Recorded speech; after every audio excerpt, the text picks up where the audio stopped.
പാപ്പ പറയുന്നു, അയൽക്കാരനോടുള്ള സ്നേഹം ദൈവത്തോടുള്ള നമ്മുടെ സ്നേഹത്തിന്റെ തെളിവ്. തന്റെ നിരന്തരമായ സാമീപ്യം വാഗ്ദാനം ചെയ്യുന്ന ഉത്തിതനായ ക്രിസ്തുവിന്റെ വാക്കുകൾ ഈ ഈസ്റ്റർ കാലഘട്ടത്തിൽ സുവിശേഷം പ്രഘോഷിക്കുന്നവർക്ക് യേശു നൽകുന്ന ഉറപ്പാണ്. അപ്പസ്തോലന്മാരുടെയും ആദ്യകാല സഭയുടെയും കാര്യത്തിൽ എന്ന പോലെ ദരിദ്രരെയും ഏറ്റവും ആവശ്യക്കാരെയും പരിപാലിക്കുന്നതിലൂടെ സുവിശേഷത്തിന്റെ പ്രഘോഷണം നടത്തണം. അത് വ്യക്തിപരവും സ്ഥാപനപരവുമായ തലങ്ങളിൽ ബുദ്ധിമുട്ടുകൾ ഉണ്ടാക്കുക സ്വാഭാവികമാണ്. എന്നാൽ നിരുത്സാഹപ്പെടുത്താതെ ഇത്തരത്തിലുള്ള സേവനം ആധികാരിക ക്രിസ്തീയ ജീവിതത്തിന്റെ അഭിവാജ്യ ഘടകമാണെന്ന് മറ്റുള്ളവർക്ക് കാട്ടിക്കൊടുക്കണം.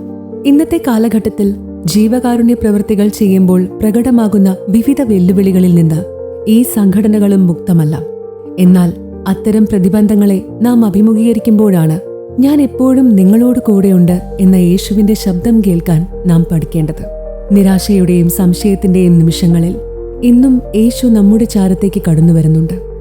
കർത്താവിന്റെ കരുണയുടെ ശുശ്രൂഷ ഏറ്റവും താഴ്ന്നവരിലേക്ക് കൊണ്ടുപോകാനുള്ള സന്നദ്ധത കൃതജ്ഞത അർഹിക്കുന്നു.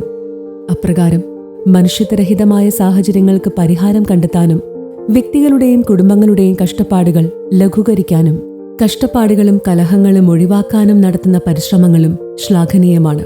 ഈ അർത്ഥത്തിൽ നമ്മുടെ അയൽക്കാരനോടുള്ള സ്നേഹം ദൈവത്തോടുള്ള നമ്മുടെ സ്നേഹത്തിന്റെ ആധികാരികതയുടെ വ്യക്തമായ തെളിവാണെന്നത് ശരിയാണ്. അയൽക്കാരനെ ആധികാരികമായി സ്നേഹിക്കുന്നവർ ദൈവവുമായിട്ടാണ് കൂടിക്കാഴ്ച നടത്തുന്നത്. അമേരിക്കൻ കത്തോലിക്ക സഭയുടെ ജീവകാരുണ്യ പ്രവർത്തനങ്ങൾക്ക് വേണ്ടിയുള്ള സമിതിയുടെ ഡയറക്ടർ ബോർഡ് അംഗങ്ങളുമായി മെയ് 4 വത്തിക്കാനിൽ കൂടിക്കാഴ്ച നടത്തുമ്പോൾ നൽകിയ സന്ദേശത്തിൽ നിന്ന്